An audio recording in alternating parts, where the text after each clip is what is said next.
오늘 저는 여러분과 함께 그리스도의 비밀인 교회 그 두 번째 시간이 되겠습니다.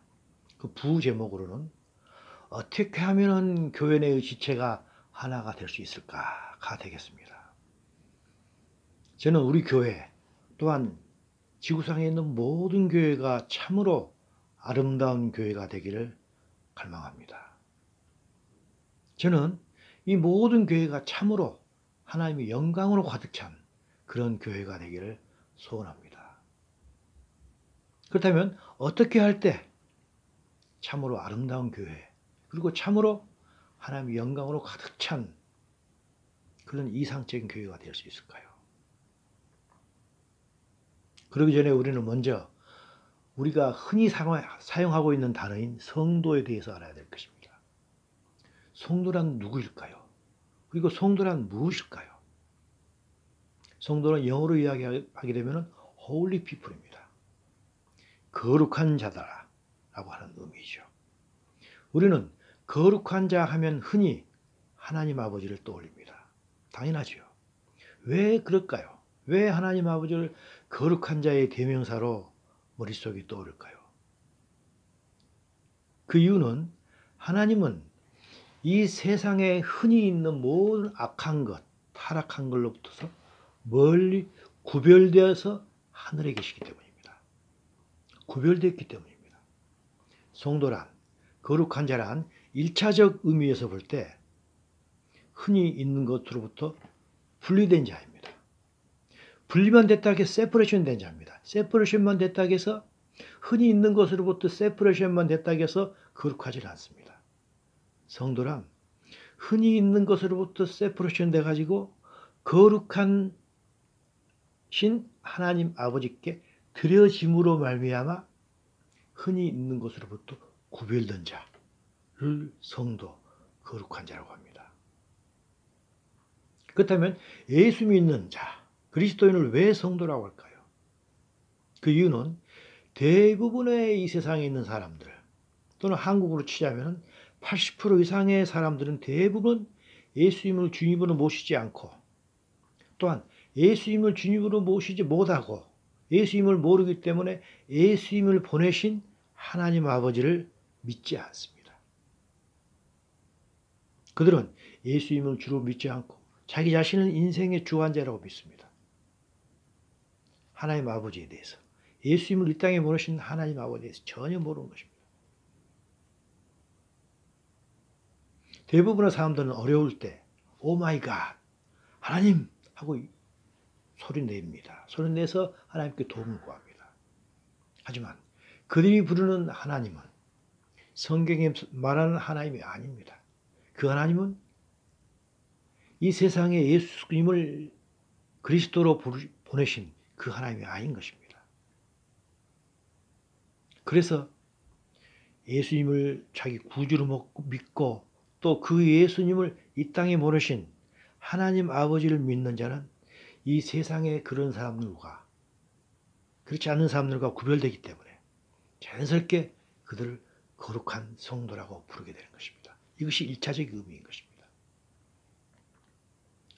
요한복음 17장 3장을 보면 이 말씀이 있습니다. 영생은 곧 유일하신 참 하나님과 그가 보내신 자 예수 그리스도를 아는 것이라고 했습니다. 저는 여기에서 영생은 이라는 단어 대신에 성도란 말을 써도 무관하리라고 생각합니다. 성도는 곧 유일하신 참 하나님과 그가 보내신 자 예수 그리스도를 아는 자입니다. 라고 해도 틀리지 않다고 생각합니다. 그래서 그리스도인들은 성도가 되는 거룩한 자인 것입니다. 그리스도인들은 이것, 예수님을 믿고 하나님 아버지를 믿기 때문에 그들은 영생을 얻는 것 아니겠습니까?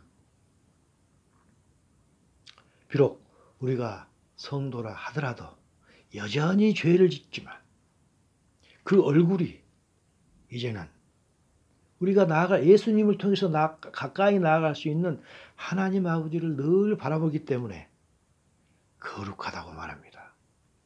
이것이 우리들이 성도로 불리우는 첫째 이유이고 근거라고 생각합니다. 그러나 대부분의 교인들이 교회를 출석하는 대부분의 교인들이 성도라고 일컬음을 받지만 만약에 그들이 교회 밖의 일상생활에서 하나님을 까맣게 외면하고 그 얼굴이 하나님 대신에 세상만을 향해 있다면 그는 무늬만 성도이지 속은 노란 호박이라고 생각합니다. 모든 교인은, 모든 종교인은, 무언가를 믿는 종교인은 기도를 합니다. 무속신앙을 하는 그런 사람들도 자기가 기도하는 어떤 대상에 대해서 기도를 합니다. 불교도 마찬가지입니다. 무슬림도 마찬가지입니다. 모든 종교인은 기도를 합니다. 하지만 하나님 아버지께 얼굴을 향하는 그런 크리스찬, 그들이 하는 기도와는 또 다른 종교인들이 하는 기도는 매우 다릅니다. 어떻게 달라야 될까요?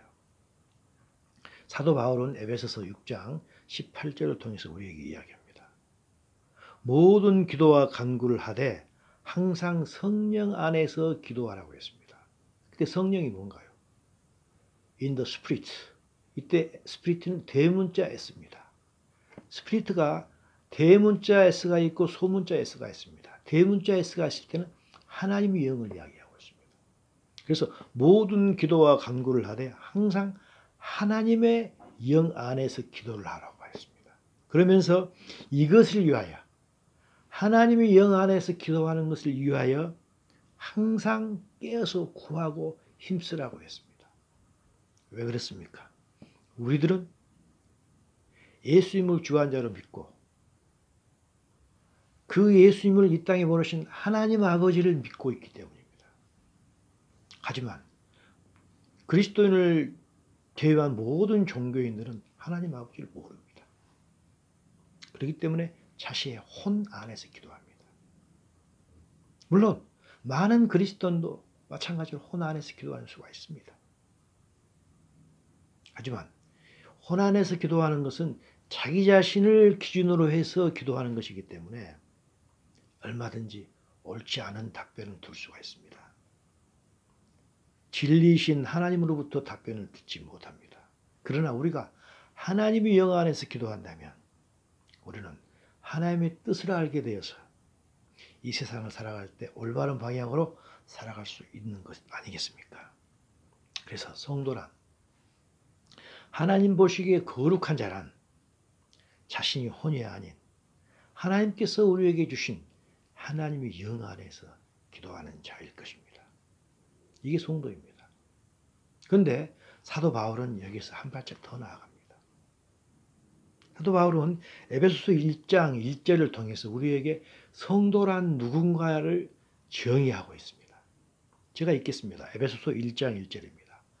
에베소에 있는 성도들과 그리스도 예수 안에 있는 신실한 자들에게 편지한다고 했습니다. 여기에서 에베소에 있는 성도들과라고 했습니다. 근데 이때 과라는 단어를 빼야 됩니다. 에베소에 있는 성도들, 즉 그리스도 안에 있는 신실한 자에게 편지하노니 라고 해석하는 게 좀 더 올바른 해석이라고 저는 생각합니다. 왜 그렇습니까? 영어로 보게 되면 To the saints in Ephesus 하고 세미콤마가 있습니다. The faithful in Christ Jesus입니다. 이때 세미콤마라는 것은 우리가 다 알고 있듯이 동격을 이야기합니다. 즉 곧을 이야기합니다. 그래서 우리는 이렇게 해석해야 됩니다. 에베소에 있는 성도들, 즉 그리스도 예수 안에 있는 신실한 자에게 편지한다는 것입니다. 무슨 말인가요?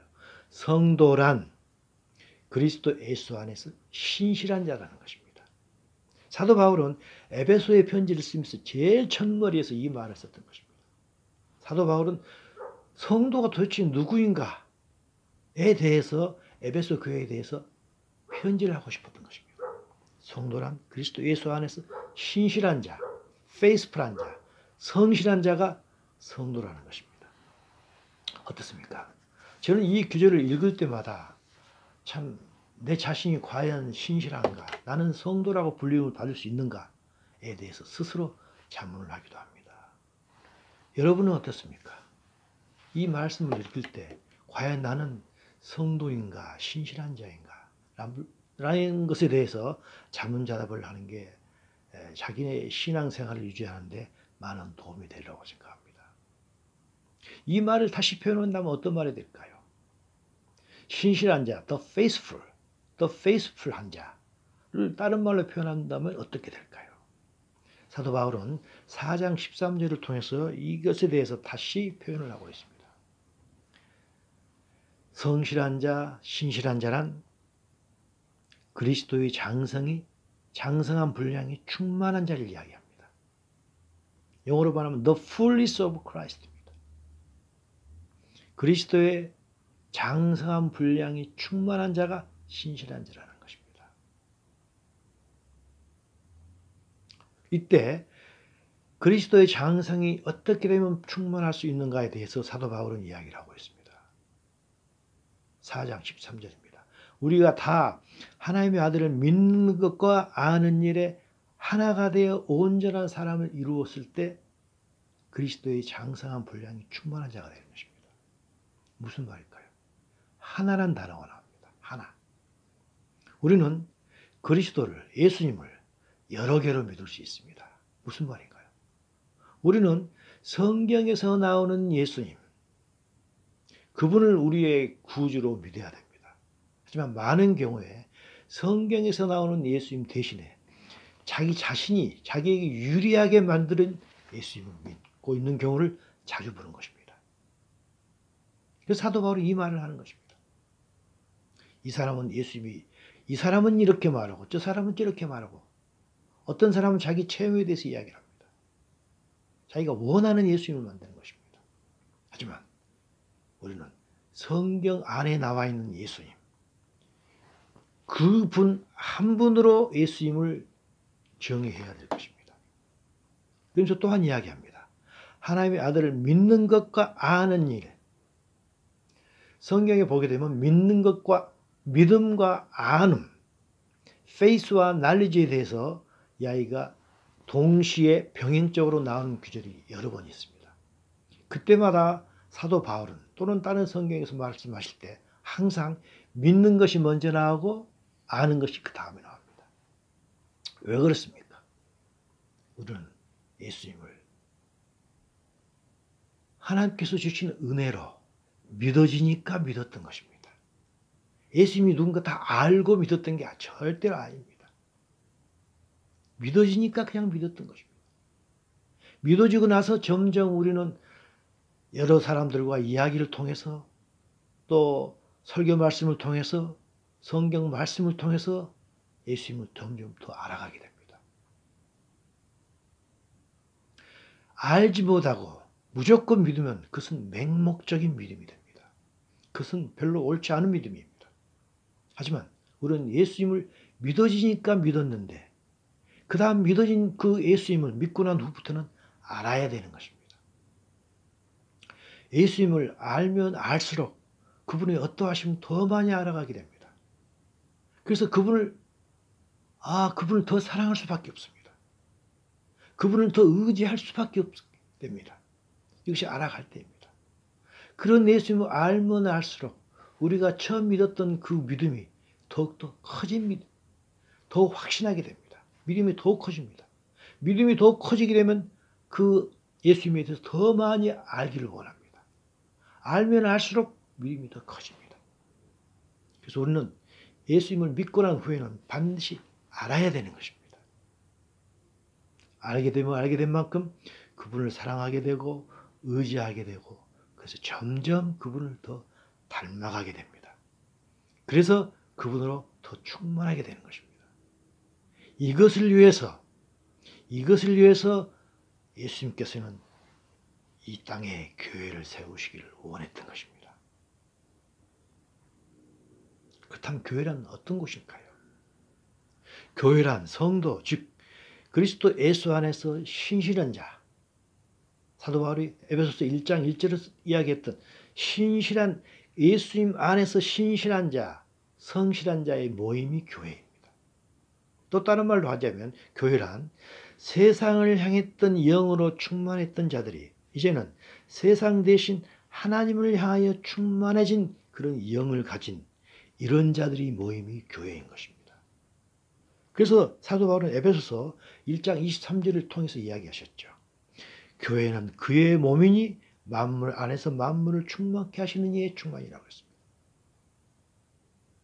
교회는 그리스도의 몸이 된다는 것입니다. 그래서 모든 걸 충만케 하시는 예수님으로 충만해지 바로 그것이 교회라는 것입니다. 그러나 어떻습니까? 실제에 있어서는 절대로 그렇지가 않습니다. 실제에 있어서 교회란 모두 각기 다른 얼굴을 가진 자들이 모여 있습니다. 성격, 취미, 백그라운드, 가치관 모든 다른 사람들의 모임이 모여 있는 게 교회입니다. 그뿐 아닙니다. 이것뿐 아니라 모두가 다 다른 영을 가지고 사실은 교회에 모여 있습니다. 영적 색깔이 다릅니다. 어떤 사람들은 심지어 귀신의 영을 가지고도 교회에 나옵니다. 그리고 영적 색깔뿐 아니라 영적인 수준도 다릅니다. 영적 수준이 다르기 때문에 똑같은 설교 말씀을 들어도 어떤 사람은 각자 다른 말씀으로 해석을 하기도 합니다. 따라서 이런 각기 다른 사람들이 모여있는 이 교회가 하나가 된다는 것은 인간적인 관점으로 볼 때 거의 불가능하다고 저는 생각합니다. 그러나 교회는 하나가 되어야 됩니다. 그리고 하나가 될 수 있습니다. 어떻게 해서 하나가 될 수 있을까요? 그 이유는 이렇게 서로 다른 사람들이 모여있지만 교회에 모여있는 그 교인들 마음속에는 서로 다른 것이 있지만 똑같은 무엇인가가 있다는 것입니다. 그것이 무엇일까요? 그것은 바로 하나님의 생명입니다.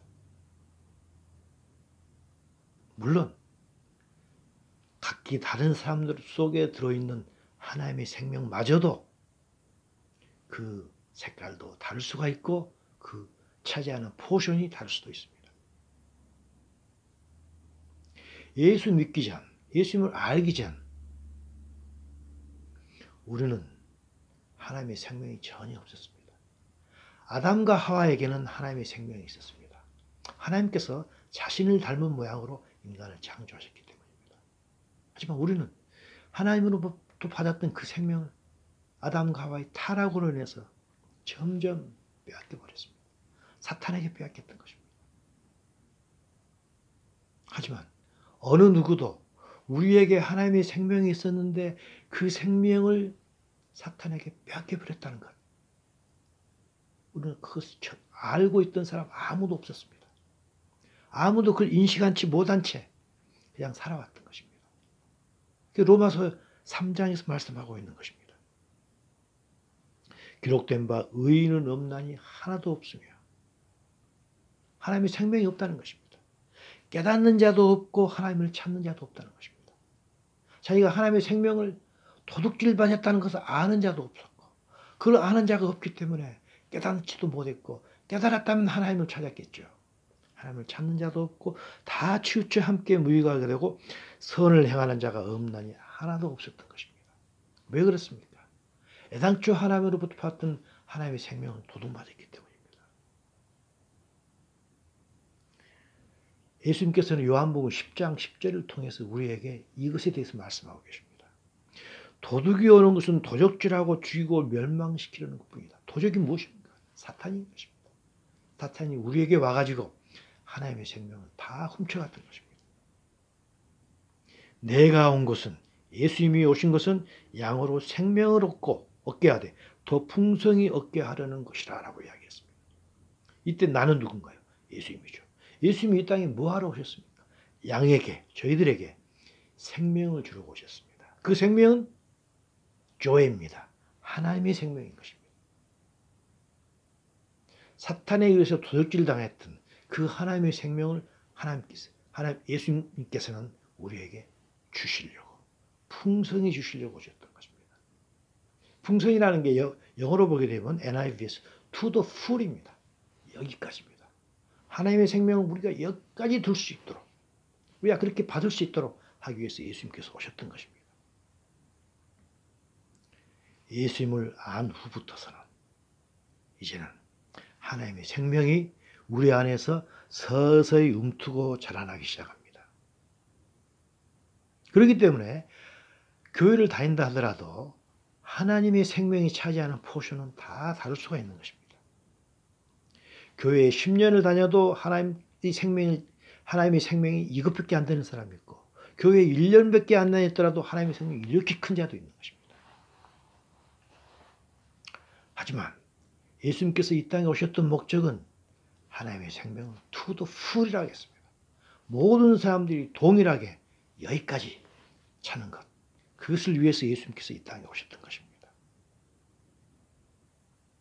그래서 예수님께서는 이 땅에 사람을 세우고 교회를 세우셨던 것입니다. 어떤 사람은 사도로 부르시고, 어떤 사람은 선지자로 부르시고, 어떤 사람은 목사와 교사로 부르셨던 것입니다. 그 목적이 뭔가요? 바로 에베소서 4장 12절 13절에 나와 있습니다.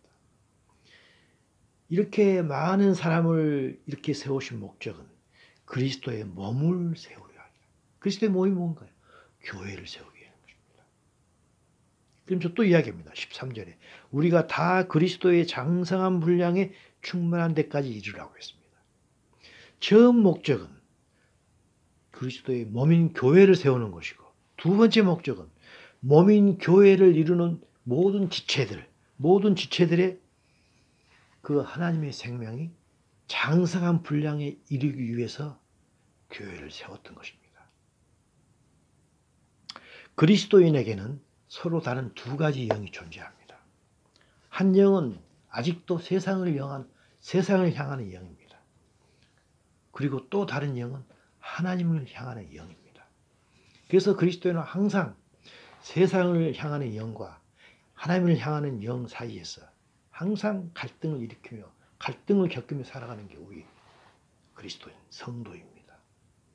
하지만 그리스도의 분량이 점점 커진 사람들은 과거의 세상을 향했던 그 영보다는 그리스도의 영이 더 커진 사람입니다. 왜 그렇습니까? 그 사람은 진리를 알았기 때문입니다. 그 사람은 변화가 되었기 때문입니다.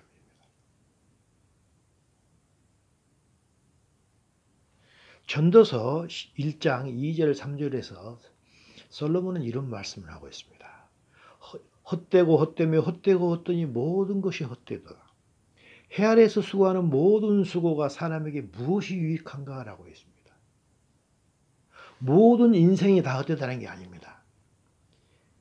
3절에서 해 아래서라는 단어가 있습니다.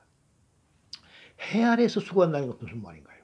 그 말씀은 하나님 없는 세상을 이야기합니다. 하나님을 바라보지 않고 예수님께 의지하지 않고 예수님을 사랑하지 않고 땅만 바라보고 사는 자의 인생은 모든 것이 결국 헛되다는 것입니다. 세상을 향한 생명은 헛된 것을 찾고 탐욕을 따르기 때문에 아무런 열매가 없다는 것입니다. 하지만 우리가 해 아래가 아니라 해 위에서 하나님을 바라보며 예수 그리스도를 우리의 구주로 믿고 살아가는 그 삶은 하나님의 생명이 있는 삶입니다. 그렇기 때문에 그것은 진리를 향하는 삶이고 이 삶이 진정한 복이라는 것을 성도들은 아는 자들인 것입니다. 그리스도의 분량이 커진 사람들은 그것을 아는 자들인 것입니다. 이것을 위해서 예수님께서는 이 땅 위에 내 교회, 하나님의 교회를 세기를 원했던 것입니다. 물론 교회란 이미 온전해진 사람들이 모임이 아닙니다. 이 세상에는 어느 누구도 이미 온전해진 사람이 아무도 없습니다. 믿음의 조상이라고 하는 아브라함도 마찬가지고 다윗도 솔로몬도 마찬가지고 바울도 마찬가지입니다.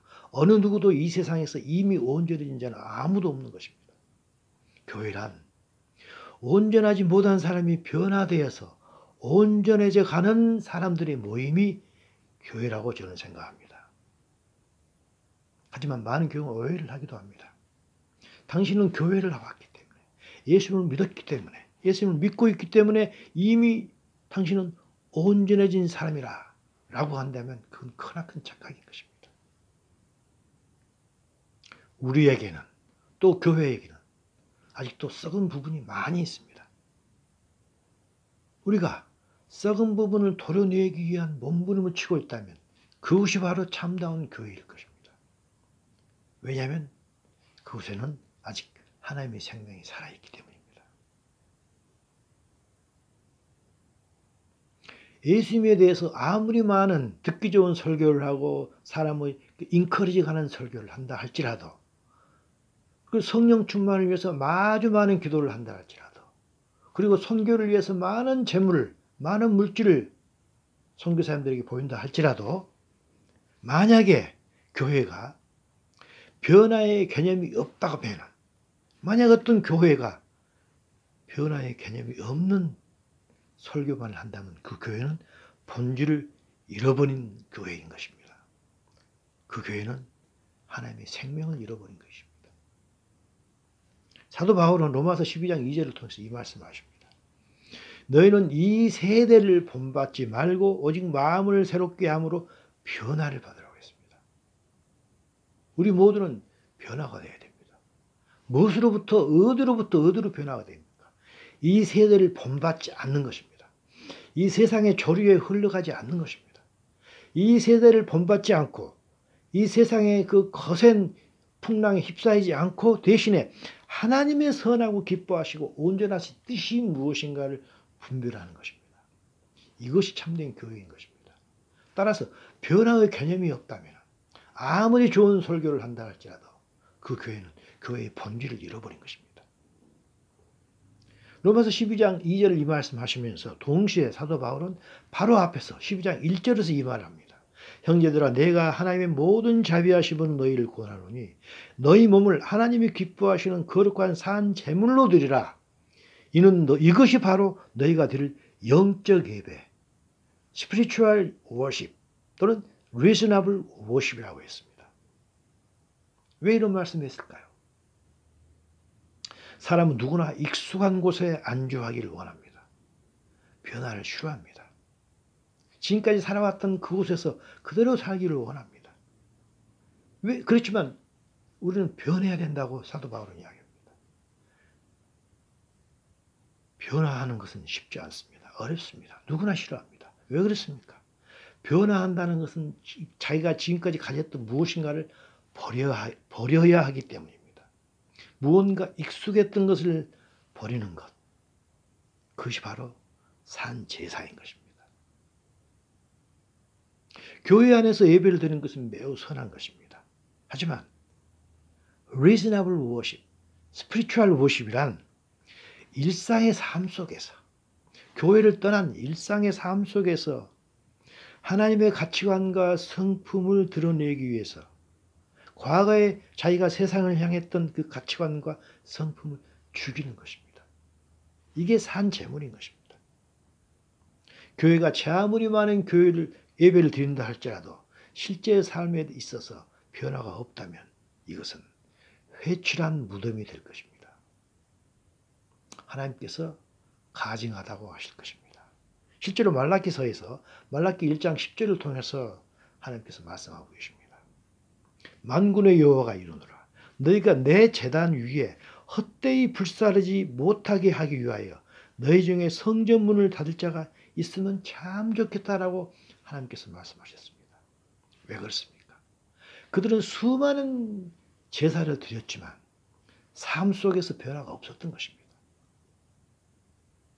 하나님께서 원하시는 그 본질을 잃어버렸던 것입니다. 행위만 있었지 실제의 삶에 하나님께서 원하시는 그 본질은 이미 떠나버렸던 것입니다. 그래서 너희들이 불사르기는 불사르는데, 불사른다는 게 무슨 말인가요? 제사를 지낸다는 이야기입니다. 동물을 태워서 하나님께 제사를 지낸다는 것입니다. 하지만 하나님께서는 보시기에 그것이 다 헛되다는 것입니다.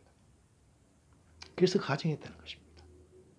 나는 너희를 기뻐하지 아니하며 너희가 손으로 드리는 것도 받지 않겠다고 하나님께서 선언해 버렸던 것입니다. 이 말라기 선지자의 말씀 이후로 실제로 하나님께서는 이스라엘 민족에게 약 400년을 나타나지 않았던 것입니다. 이스라엘 민족에게 전혀 어떤 말씀을 하시지 않았던 것 아닙니까? 하나님께서는 교회를 이렇게 비유를 하십니다. 고린도전서 3장 9절입니다. 우리는 하나님의 동역자들이요 너희는 하나님의 밭이요 하나님의 건물이라고 했습니다. 밭에 있는 식물은 점점 생명 안에서 자라야 됩니다.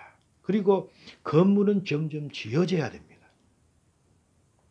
무엇으로 건물은 지어져야 될까요? 건물은 하나님께서 각자에게 주어주신 그 달란트로 하나님의 집, 하나님의 건물은 지어져야 됩니다. 어떤 사람에게 하나님께서 미술이라는 달란트를 주셨으면 그 미술을, 어떤 사람에게 반주하는 달란트 주셨으면 그 음악으로, 어떤 사람에게는 물질을 주셨으면 그 물질로 교회를 세워 나가야 되는 것입니다. 교회는 하나님의 건물입니다. 목회자 어떤 개인의 소유가 아닙니다. 따라서 세습은 절대로 해서는 안 되는 것입니다. 그리고 이렇게 하나님께서 주신 달란트를 그것에 대해서 하나님께서 반드시 계산을 하십니다. 바로 마태복음 25장 19절 이야기입니다. 오랜 후에 그들의 그 종들의 주인이 돌아와 그들과 결산한다고 했습니다. 그 종들의 주인이 돌아올 때는 언젠가요? 예수님께서 강림하실 때입니다. 예수님께서 강림하셔가지고 그들을 심판하십니다. 그들이 하나님께서 주시는 그 달란트를 잘 사용했는지 안 사용하지 못했는지 결산하시는 것입니다. 심판하시는 것입니다. 그들이 결산을 잘했을 때 하나님께서는 잘했다 충성된 종아라고 이야기하십니다. 그리고 나의 즐거움에 참여할지니라. 무슨 말인가요? 너는 잘했다. 너는 영생의 부활로 내가 데려가마 하시고 하나님께서는 그분을 데리고 부활해서 하늘 보좌 우편으로 데려가실 것입니다. 이게 첫째 부활이고 이게 영생의 부활 아니겠습니까? 이렇게 만약에 교회가 하나님의 건물이 달란트로서 세워진다고 하면 하나님의 밭인 그 밭은 어떻게 점점 자라나야 될까요? 고린도전서 3장 6절을 통해서 똑같은 고린도전서입니다. 같은 3장입니다. 사도 바울이 이야기하고 있습니다. 나는 심었고 아볼로는 물을 주었고 하나님께서는 자라게 하셨다고 합니다. 교회는 점점 자라야 됩니다. 교회 내에 있는 밭인 우리들은 하나의 식물로서 계속해서 성장해야 됩니다. 바울은 심었습니다. 바울은 말씀으로 복음의 씨앗을 심었습니다. 아볼로는 말씀의 물로 그들을 점점 성장하도록 도와주셨습니다. 하지만 자라도록 하는 것은 하나님이었던 것입니다. 근데 가만히 생각해 보십시오. 사도 바울이나 아볼로나 다 우리 자신이 아닙니다. 그들은 사람자입니다. 그럼 우리는 어떤 일을 해야 될까요? 자기 자신은 어떤 일을 해야 될까요? 바로 베드로 전서 2장 2절 3절을 통해서 사도 베드로가 참 재미있는 말씀하셨습니다. 갓난아이들 같이 순전하고 신령한 젖을 사모하라. 이는 그로 말미암아 너희로 구원에 이르도록 자라게 함이라 라고 했습니다. 물론 하나님께서 우리 신앙에 자라게 해주십니다. 하지만 우리가 또 해야 될 일이 있는 것입니다. 순전하고 신령한 젖은 무엇인가요? 하나님의 말씀입니다. 너희들은 갓난아이들이 엄마의 젖을 사모하는 것 같이 하나님의 말씀을 사모하라는 것입니다. 갈망하라는 것입니다. 그럴 때 너희들이 온전한 구원에 이르도록 자란다는 것입니다. 그러면서 재미있는 말을 합니다. 너희가 주의 인자하심을 맛보았으면 그리하라고 했습니다. 우리는 주의 인자하심을 어떻게 맛보았습니까? 이 말씀은 베드로전서 2장 2절 3절 말씀인데 바로 앞에 있는 베드로전서 1장 후반부에서 사도 베드로는 우리에게 이야기해 주신 게 있습니다. 우리가 무엇을 맛보았던가를 베드로전서 1장 후반부에 이야기하고 있는 것입니다. 바로 이 구절입니다. 우리는 거듭났다는 것입니다. 거듭났는데 무엇로 거듭났는가? 썩어질 씨로 된 것이 아니요 썩지 아니할 씨로 된 것이니 살아있고 항상 있는 하나님의 말씀으로 거듭났다는 것입니다. 이것이 우리가 하나님의 인자하심으로 맛본 것입니다. 거듭났다는 것은 뭘 말씀하고 있는가요? 우리의 영이 된 이야기입니다. 우리의 영은 아담과 하와의 타락으로 인해서 너희가 이것을 먹으면 선악과를 먹으면 정령 죽으리라 하셨던 말씀대로 우리의 영이 죽었던 것입니다. 아담과 하와의 영이 죽어서 점점 그들은 하나님과 대면하지 못하고 하나님과 교제하지 못했던 것입니다. 우리의 영이 죽었던 것입니다. 이 우리의 죽은 이 영이 하나님의 말씀을 우리가 믿음으로 영이 거듭났던 것입니다. 살아났던 것입니다. 중생했던 것입니다. 누가 이렇게 할 수 있겠습니다? 누가 이렇게 할 수 있을까요? 우리의 죽은 영을 살릴 수 있는 건 오직 하나님의 말씀만 했던 것입니다. 이게 하나님께서 우리에게 주신 하나님의 인자하심을 맛본 그것인 것입니다. 우리의 영이 살아난 것입니다. 영이 구원된 것입니다. 이것을 맛보았으면 하나님의 말씀으로 인해서 우리의 영이 구원된 것을 너희들이 맛보았으면 이제는 그 말씀, 영을 구원해 주신 그 말씀인 영적인 젖을 사모해서 이제는 온전한 구원에 이르도록 자라라는 것입니다. 말씀을 사모하라는 것입니다. 복음의 밭에 뿌려진 씨앗으로서 잘 자라서 이제는 열매를 맺으라는 것입니다. 그 열매는 무엇인가요? 바로 아까 말씀드렸던 생명의 부활입니다. 첫째 부활에 참여하는 것입니다. 하나님의 아들로서 입적되는 것이고 예수 그리스도의 신부로서 혼인잔치에 들어가는 것 아니겠습니까? 교회는 그리스도의 신부라고 합니다. 교회가 그리스도의 신부가 되기 위해서는 예수님께서 거룩하고 깨끗한 것 똑같이 우리도 거룩해져야 됩니다. 그래서 에베소서 5장 26절, 27절을 통해서 사도 바울이 아주 너무 멋있는 말씀하셨습니다. 이는 곧 물로 씻어 말씀으로 깨끗하게 하사 거룩하게 하시고 자기 앞에 영광스러운 교회를 세운다 했습니다. 우리는 그리스도의 신부가 되어서 하나님 앞에 영광스러운 신부로 드러나야 됩니다. 깨끗해져야 됩니다. 거룩해져야 됩니다. 뭘로 깨끗해지고 거룩해진다고 했습니까? 말씀에 뿌린 것입니다. 그렇게 됐을 때 우리는 티나 주름 잡힌 것이나 이런 것들이 없이 거룩하고 흠이 없이 되어서 예수님의 신부로서 들어간다는 것입니다. 따라서 교회는 말씀으로 자라나고 말씀으로 깨끗해지고 말씀으로 거룩해지는 것입니다. 결론을 내리도록 하겠습니다. 하나님께서는 우리의 죽었던 영이 다시 살아나서 거듭나도록 우리에게 말씀을 주셨습니다. 또한 신부인 우리가 교회가 신부가 될 수 있도록 하기 위해서 하나님께서 우리에게 말씀을 주셔서 우리를 예수님과 똑같은 거룩한 자가 되기 위해서 말씀을 주셨습니다. 또한 우리가 온전한 구원에 이루기 위해서 자라도록 하기 위해서 하나님께서 우리에게 말씀을 주셨습니다. 글로 쓰여진 로고스의 말씀인 성경을 주셨고 레마의 말씀을 또한 우리에게 주셨습니다. 그래서 우리는 성경 말씀을 보아야 되고 레마의 말씀을 듣기 위해서 기도를 해야 됩니다. 그뿐 아니라 또한 하나님께서는 성도 개개인에게 말씀을 주시므로 말미암아 성도들끼리 교제를 하도록 하셨습니다. 또한 목회자에게 하나님의 말씀을 주십니다. 그래서 목회자의 말씀을 설교 말씀을 잘 듣도록 하나님께서는 우리에게 원하시는 것입니다. 교회는 여러 가지 통로를 통해서 마찬가지 성도들도 지체들도 여러 가지 통로를 통해서 자라나지만 가장 큰 자라날 수 있는 근본은 바로 말씀인 것입니다. 교회는 분열이 없어야 됩니다. 하나가 되어야 됩니다. 그래서 에베소 4장 13절을 통해서 또 말씀하고 있지 않습니까?